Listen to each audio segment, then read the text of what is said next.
Thank you for joining tonight's puppy parenting class from Burns and Admiral with Lioness Bethany England, who is sharing her stories as a dog owner and thinking back to when her dogs were puppies and what she wished she knew before she got a puppy, to hopefully help those of you that are getting one or have just got one to learn from a fellow dog owner.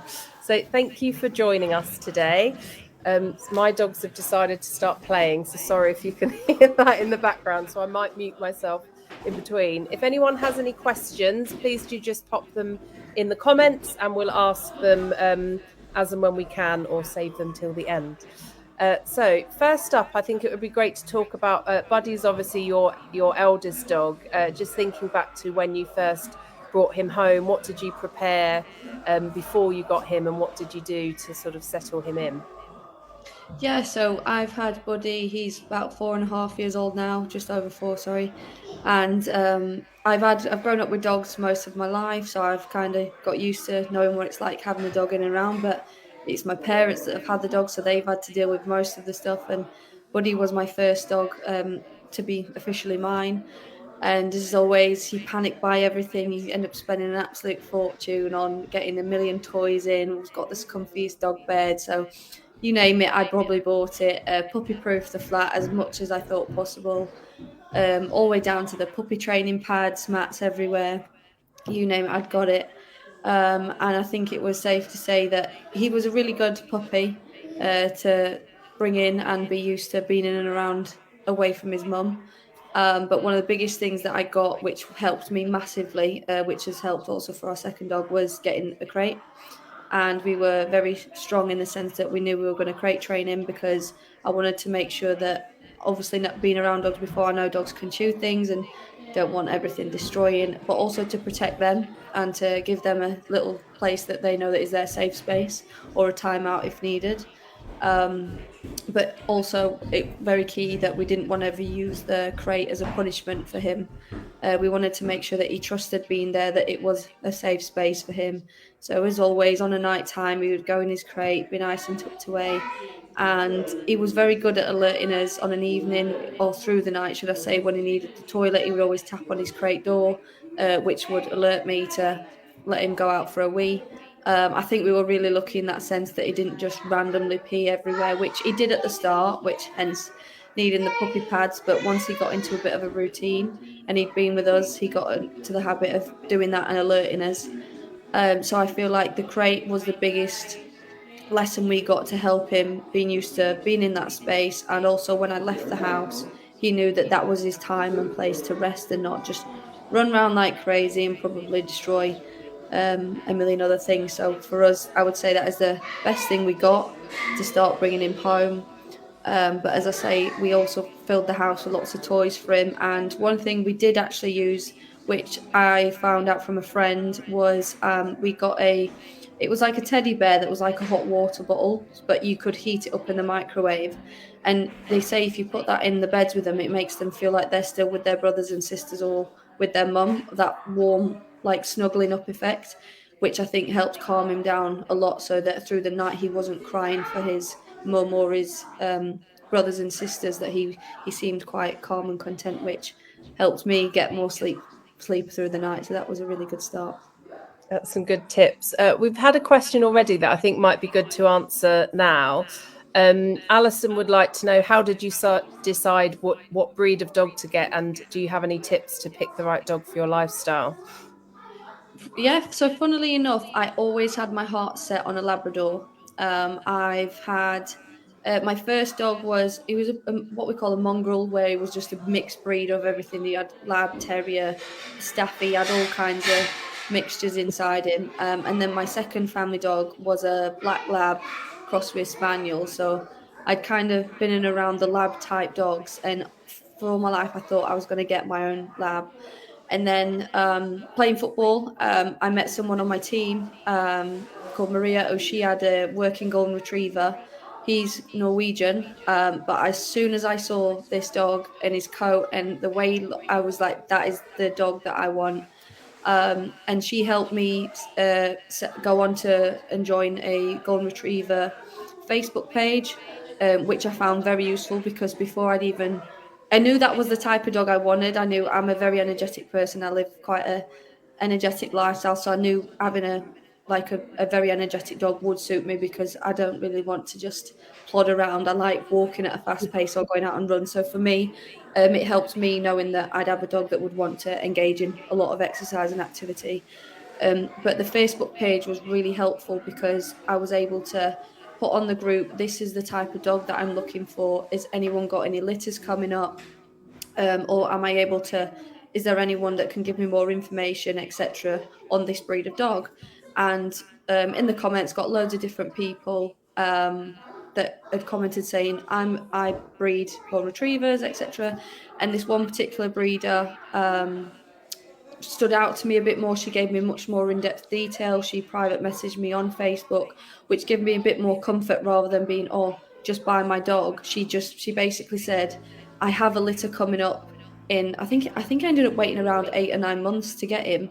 So Mm. it wasn't just I wanted a dog and I went and got one. She let me go and meet her actually and the mother of Buddy before she was pregnant. So I got to meet the temperament of the dog, what setup it was like. So it wasn't what you call a puppy farm. You knew it was all legit. KC registered, the whole shebang, because I wanted to make sure I did it properly. And then she let me know when she was expecting to breed, to get pregnant. I felt like a proud mum when I got the update that, oh, the dog's pregnant, I'm finally going to have a baby type thing. Um, and yeah, so obviously, it was probably like between an 8 and 10 month period of me waiting to get Buddy, but I knew it was right because I'd followed these steps that I believed was correct in knowing that he's going to be bred correctly. There's going to be no harm either side, or I wasn't just giving my money to someone that I didn't trust. And lo and behold, when obviously Buddy was born, I was able to go and pick which dog I wanted out of the litter. So I was one of the first on that litter, and funnily enough, his kennel club's name is First Dibs because I got first pick. Uh, Oh, lovely. which was really sweet that she let me do that. And so we was 2 weeks old. I got to choose which one was the one for me, and yeah, literally that was it. And when it got to the time in which I could bring him home, he ended up staying 2 weeks longer actually with the breeder because it was the first time I'd been called up to England squad. My first senior England call up happened as soon as my dog was about to come home. So I Wow. had to wait an extra 2 weeks, which felt like the longest 2 weeks in the world when you're waiting for your dog to come home. But I would say that helped me massively in joining a group where there was other. It's not just normal dog walkers on there. Like I say, there's breeders, there's other dog Mhm. experts usually on these Facebook groups where you can get good advice. And for me, that helped me massively. So I would say Maria is the reason I got the dog that I wanted because when I saw Teo, I fell in love with him straight away. And Buddy is very, very, very close second to what Teo looks like. I couldn't have got a more similar dog. But also in terms of, I knew he would fit my lifestyle because he's energetic like myself. Yeah. And I guess he was worth the wait and getting to pick because I think you've said that he's almost like he was the dream puppy. Yeah, he Yeah. was. I was really lucky that he was almost like a catfish of dogs because he was so easy in certain areas. That when we got our second, we were like, okay, this is what a puppy's really like. And obviously, you loved him so much, you went and got a second golden retriever. How did you introduce them and sort of make sure that they got on when you brought Dillis home? Yeah, so obviously we'd had Buddy just over 2 years, and it got to a point where I was thinking about breeding him because I loved him that much. I was like, I'd love another dog, but to be one of his babies. Lo and behold, as I'd had that conversation with my partner, they'd already surprised me in getting put on the litter for another dog. So Dillis, our second dog, is actually Buddy's niece. So Buddy's had two sisters that stayed with the breeder who had a litter, which is Dillis's mum. And yeah, the first most important thing that we knew we had to do when we brought them home was do it in a fairly decent sized space. We did ours in the house, which was an open hallway, just to make sure that it wasn't more like a threat of another dog coming into his territory. He's always been very calm and relaxed around other dogs, never had any issues, but also you never know with dogs what can happen. So it was important that we did it in a decent sized space to introduce them. And on top of that, there was three of us there at the time. So myself, my partner, and a friend, to make sure that if anything was to happen, we were all there to like alleviate anything that could go wrong as quick as possible, or if anything was to go wrong, we could react quickly. But knowing Buddy as he did, we let her down, and he had a little bit of a sniff and walked away. He wasn't really too fussed about having much of a play. It was more Dillis. She was straight in, barking away, like wanted to play with him, started biting him from the off, and we knew from that day she was going to be the boss. Yeah. She terrorized him from the day she got home, and I feel like I can remember him looking at me thinking, Mum, what have you done? I had a lovely, lush lifestyle, single dog, just doing whatever he wanted around the house. But yeah, the biggest thing I would say was that we did it in an open space. We had people there to make sure that if anything was to go wrong, we were able to intervene quickly. Yeah. Um, and on top of that, one of the things that we did within the first 1 or 2 weeks of bringing her home was make sure that they got used to sharing toys, because we didn't want one to become obsessive or possessive over their belongings. It's now not just your environment, it's their environment. So we found it was quite helpful to make sure that we would, even just simple of getting Buddy's teddy out of his mouth, placing it in his sister's mouth, and then it's just basic little training things like that would help them know that it's okay to share and that it's not just theirs. That's great. And then in terms of sort of socializing them with other people and noises and other dogs, sort of what was your process with that? Again, so luckily for me, I can't speak highly enough of my breeder, I must say, but they, when I brought Buddy and Dillis home, they gave us a checklist of different noises and areas that they'd been. So there was like obviously a Hoover, going in the boot of a car, whether it's on their vet trip for vaccinations and things like that. So they'd given us a tick list of what they did and didn't react to. Luckily, neither dog reacted to many things, but I know a lot of dogs can be scared of a Hoover and want to attack the Hoover when you're trying to clean up around the house. So for us, we already had a baseline of knowing what it was that they were or wasn't scared of. And like I said, for me, it was, I lived in a flat when I first brought Buddy home right by a main road. So I would learn him on the lead, to walk by the road, but on the safe side. Make sure he'd obviously the usual sit and wait at traffic lights. Not that dogs know what traffic lights are, but the principle of waiting for a gap to go so that, God forbid, if they ever did get out, they would try and avoid going into a road setting. But luckily for me as well, I had a lot of other friends that had dogs. As I mentioned, Maria with Teo, and my other friends had dogs.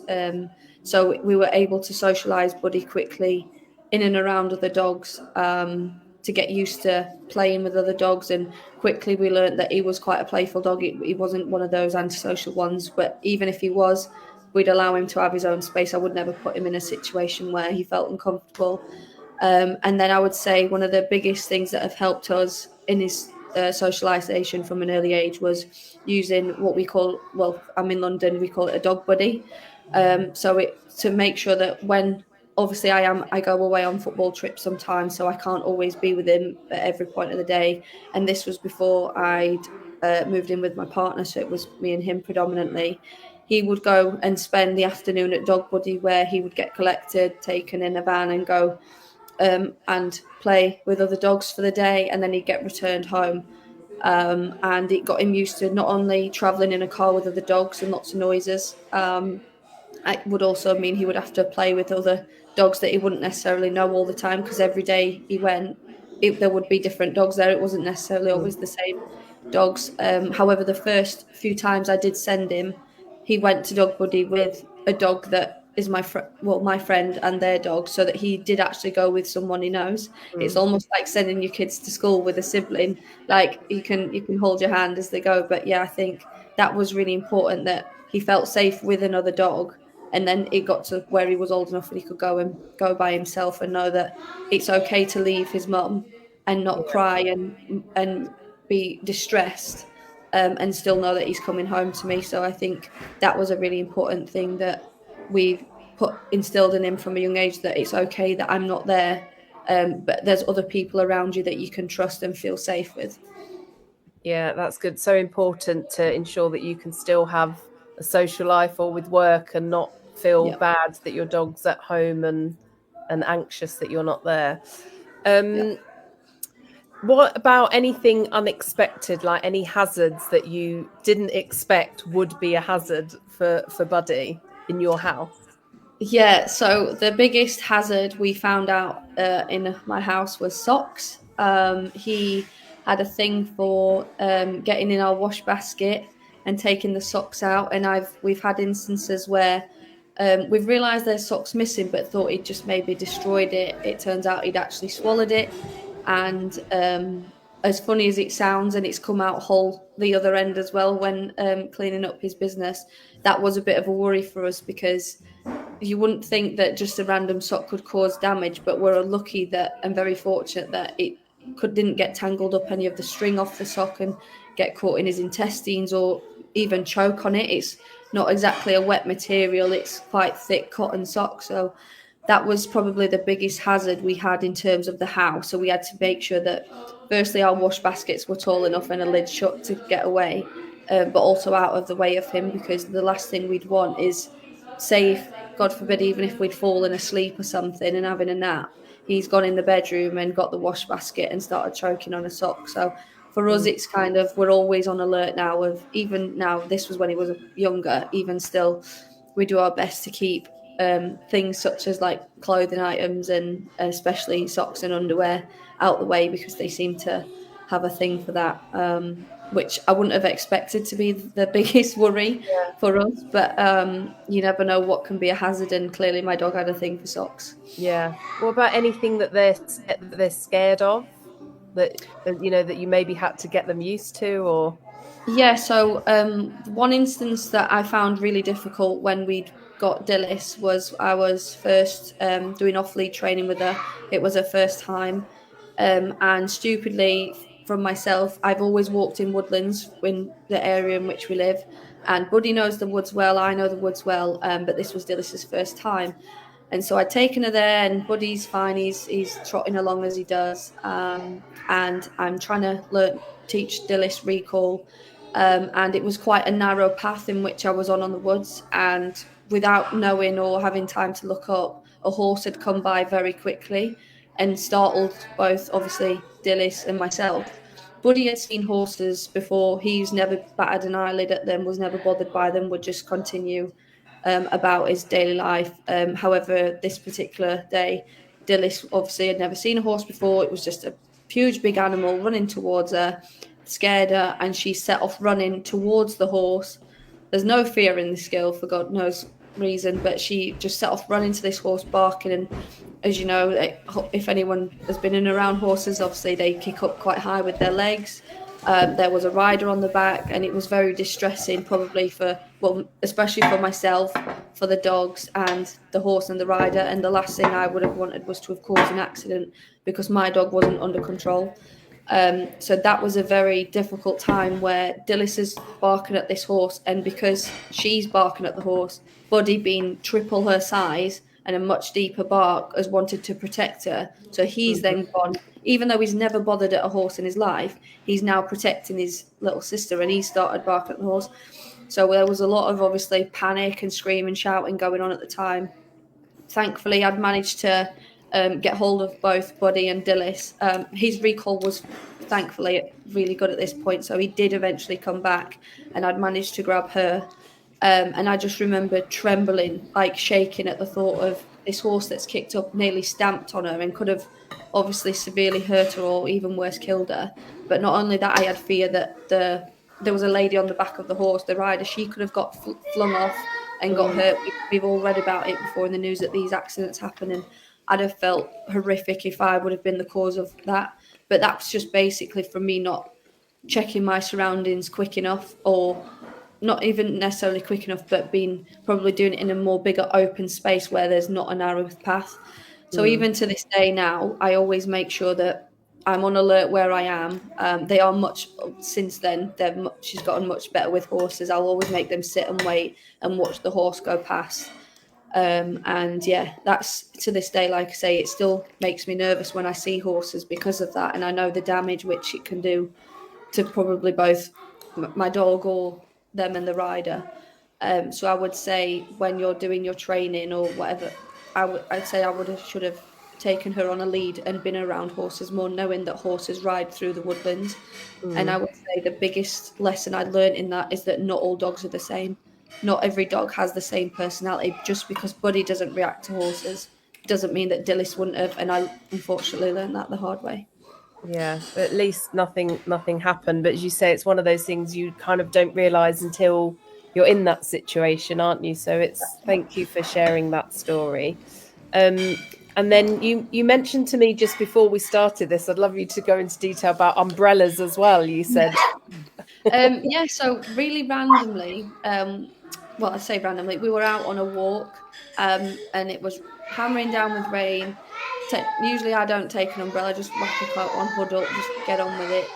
And there's obviously a lot of people out with their dogs with umbrellas, and we at first we didn't understand why Buddy just suddenly went into panic mode, was barking frantically at these people, and the more people we went past, it kept occurring, and we realised that it was the umbrella that was frightening him because he couldn't make out what was above their head, especially if there was like a shadow coming off the umbrella or what. It would seem to freak him out.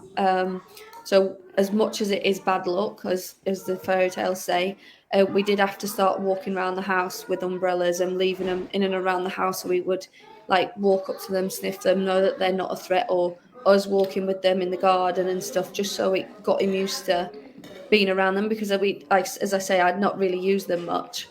I just kind of got on with it when I go out in the rain. I'm used to being outdoors, but it mm, was something that we were worried because the bark was so frantic. You wouldn't then want it to turn aggressive because he's so scared. But thankfully, he never did, and now he's absolutely fine. But things above people's heads, we still have to be conscious of. Although we know he's fine, things such as it don't just relate to umbrellas. It actually when people have little kids on their shoulders, we've realised that that's also a bit of a frightening thing for him because he can't understand what is above someone's head. So that's again another lesson that we learn. I've thankfully got two nieces, so I'm able to have Buddy and Dillis around kids and play with them and throw them about a bit. So again, they're more aware, but not everyone has younger, I'd say, family members or friends that they can do that with. So it's probably where you can to socialise best or get them used to knowing that things that go above people's heads aren't a danger. one of mine, it was prams or bicycles. So it always seemed like she was barking at kids, but it Yeah, wasn't. It was the fact that they were moving without without legs. walking. Yeah, So I was yeah. always had to apologize to people, but try and teach her and reassure her that they weren't scary machines. It is so, like I said, for one dog. So, luckily for Mhm. me, Buddy and Dillis, they've never once cared about chasing a bicycle. But I have known a lot of friends that have dogs that want to chase and will keep chasing the cyclist. But again, every dog's got its own individual personality and traits. So it's just, I guess, trying to explore as many options as you can to figure out Mm. which is the one that sets your dog off and which part is your dog's fine with. Yeah, and if you've learned you can have the same breed and it doesn't matter that they're Yeah, completely 100%. different. Yeah. Mine are too, and I know one's a female, and she's definitely the boss. But yeah, he's just very laid back. But we've noticed that they are two completely different dogs, and just because you treat one a certain way doesn't mean the other one reciprocates being treated the same way. We learnt the hard way, unfortunately. So hopefully people can learn from my mistakes, and this is hopefully teaching people to check things that they would never have expected. Hopefully. So we've got some more questions here. Maria would like to know if you had the chance to have another breed, what would it be and why? Oh, I've always liked the idea of owning a German Shepherd. Again, probably quite energetic dog. I like the fact that they are used, especially as police dogs. I've always felt like I've had a bit of an affiliation with that, wanting to help. and obviously they do great for our communities. I just think that they're very, all dogs to me are loyal. I'm the biggest dog lover you'll probably ever meet. I could have any breed in the world and love Mm. it. But there's a few people I know that have got German Shepherds, and I've always loved their behaviour, how loyal they are, how much training it can be, but how also obedient they can be as well. I think they're very, very beautiful dogs. Oh, good. And then Mark would like to know about bringing Dillis home. Did it take time for Buddy to get used to her? I know you said that she just wanted to like rule the roost, but was it love at first sight for him, or did it take him a while to sort of accept her as his sister? I think, if I'm being honest, he just kind of accepted that she was there. It was almost like he had no choice but to love her because she forced him to love her. As weird as that sounds, he's a laid back dog. He's just so calm around things that because she was so excitable, she kind of just loved him. So he would lay down on the floor. Or if he would get up and walk around, she would just follow him everywhere. And if he'd lay down, she'd just lay down and literally rest their head on him. And I think he quickly learned to realize that, yes, she can be a bit, I guess, bossy and whatever. And he would allow it to an extent. If it got too much, he would always tell her off. He would definitely put her in a place.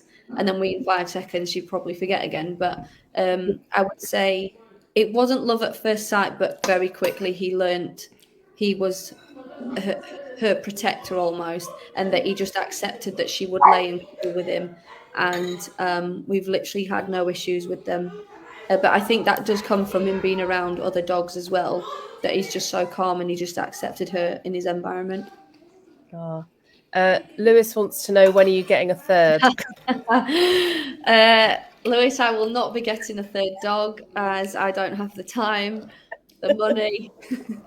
I think a third would be too much stress on my life. As I say, I do tend to travel a lot, and I'm very lucky that I have the support network that I do with my partner, with Dog Buddy, and with family members. That if we do need to go away or anything, that they're around people that are able to look after them. It's just funny. All this puppy talks makes me want another one, but I just know for a fact that it would be too much chaos, and I'd want to be able to give them the right amount of attention. Yeah. I can, and at the minute, Dilly seems to be taking up a lot of it. If she was another Buddy, then maybe. You know what? I probably could, yeah. But again, the chances of me getting another buddy are probably 1 in a trillion. So it's I love them both for who they are. But a third right now is just no. I think my partner would kill me. Another question here from Maria. Do you have any tips for when you walk your dog off leash so they don't run away? Sometimes her Labrador runs far away without her. Yeah, so we actually we it's two different ways for this because so with Buddy, he was never, although he's a golden retriever, he's not very good at retrieving balls, which we thought he would be. Instead, unfortunately to say it, he's a working retriever and he likes to hunt. So we found out very quickly as a puppy he liked chasing squirrels and rabbits and deers and all sorts of things. And there was a few instances where he'd gotten out of eyesight. As much as I would train his recall and obviously use the whistle, in the end I just reverted to using my own whistle because I'd always forget the whistle. My memory can be quite bad. We ended up getting a tracker on his collar, so that we downloads to an app to our phone, and I think it's called Tractive, and we have them on both of our dogs' collars now. And basically, God forbid, if they did ever get too far, we're able to follow their movements. And what I like about the app is it tells you how many yards and it gives you a full GPS map unit of where they are. So you're always able to track them at all times. It's not ideal, obviously, if your dog's constantly running away. But what we did with that, we would, again, try and use the recall whistle when they would come, reward them with a treat. However, Dillis was slightly different. She does like to hunt like Buddy, but she's very much needs a job to do and is very ball orientated. So with her, normal tennis balls didn't seem to work. So we literally have the Kong squeaky balls And the Mm. minute you squeak that ball, her attention is on you like a flash. And I think, I don't know if it's the sound that she likes more or the fact that it means she's playing with the ball. But what we learned was when she used to bowl and we'd squeak the ball, all she would hear would be the squeak, and she would just do a 180 and come back. Again, that's only, I can only speak for what my dogs do. Yeah. Um, Now they're much older. Buddy doesn't have that tendency to run off as much, but we still keep the trackers on them as much as possible, and we still continue to practice recall, even if we're just in a random field and throwing balls or we'd. I'd stand at one end of the field, my partner would stand at the other end. I would whistle and they would run all the way over to me, sit, wait, do the treat. So I think what might be good if they have a continuous habit of sprinting off and away from you, whether it's for another animal or something, would maybe, if you have the option of having someone there with you, so it deflects their attention to more than the one thing that they can see, if that makes sense. Whether that be a squeaky ball, another person there to practice going from one safe space to another point. That was how we managed to get ours to. And I'm not saying ours is perfect. There is times where naturally dogs, being dogs, if they're on a mission, sometimes they do just go. But we have the safety of knowing that we have the tracker on them so that we can monitor how far away they've actually gotten from us. Yeah, and that's important when you're picking a breed, isn't it? To look into if they're that sort of dog. I mean, I've got poodles who have like an invisible lead on them. They just can't be too far away from me. So I've never had to Yeah, worry about that because they're always either at my heel or they'll get yeah. like 2 feet away and then they have to turn back. So It's funny because when I see people with dogs like that, I think that must be a dream of a walk. Whereas mine, again, as I've said, I walk in the woodlands a lot. I can always hear mine, not always necessarily see them, but I trust them. yeah, But I know they're always running around for the squirrels. But I will always, like, if I feel like they've gone too far, will always whistle and recall them back. But they never, unless they're absolutely shattered, they will never walk at my heel at the start. But by the end, before we get towards coming towards the car park, I always make sure they heel at my roadside at my feet. But as a puppy, as I said, at the flat that I used to have with Buddy, I actually did used to walk him around in front of the road to the field off leash, mm, and that was just because I taught him heel. I would do heel around the house, around the front bit of the garden, and then I'd do it outside. It was probably a bit brave because it was by a main road, but I would always teach him heel. And even now, I can just click a finger, heel, and he will walk by my side. Dillis, not as much. So I tend to not do it in sense that if she sets off, she'll probably set him off as well. yeah. Great. And Maria says thank you. She will try that with her sister and her dog, and she's in Spain. Oh, lovely. Thank you, Maria. Well, thank you everyone for your questions. And Bethany, thank you so much for your time and sharing your stories. I hope everyone found that useful. We've got another couple of classes